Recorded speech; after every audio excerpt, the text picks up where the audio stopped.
ఇక్కడ మహబూబ్నగరేనా? వేరే ఇక్కడనే ఉంటాం. ఓకే.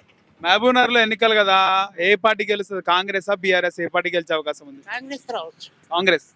ఓకే. బీఆర్ఎస్ నుంచి మంత్రి ఉండు కదా శ్రీనివాస్ గౌడ్, ఉన్నాడంటే మంచి మంచి మంత్రులే ఓడిపోతారు. అంతే అంటారా? చెప్పలేం టైం అది. రావచ్చు. కాంగ్రెస్ ఎల్లుని మన కాంగ్రెస్ శ్రీనివాస్ రెడ్డి ఉండు కదా. ఓకే. మంచి వ్యక్తి అని అంటున్నారు. ఆ. పేరు బాగుంది. ఉమ్. గెలవచ్చు, తప్పే ఉంది. ఉమ్. తోడు సో కాంగ్రెస్ శ్రీనివాస్ రెడ్డి గెలిచే అవకాశం ఉందంట. ఉందా? శ్రీనివాస్ గౌడ్ ఉండు కదా ఎమ్మెల్యే మంత్రి, ఆయనది ఏంది అసలు? ఆయన మినిస్టర్ కదా ఆయన. ఇంకా 10 ఏళ్ళు పరిపాలనకి ఎవరికైనా రిస్క్ వస్తుంది. బోరు కొడతా అంట.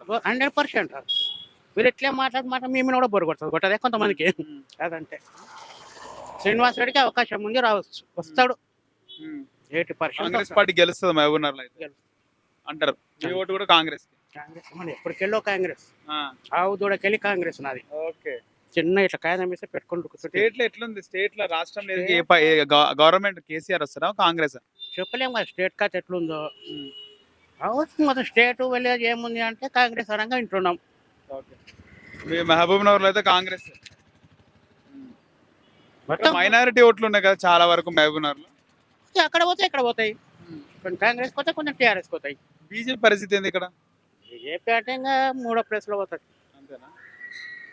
ప్రజలు కాంగ్రెస్ గెలుస్తుంది అంటారు. కాంగ్రెస్ టీఆర్ఎస్ కాంగ్రెస్ వస్తుంది.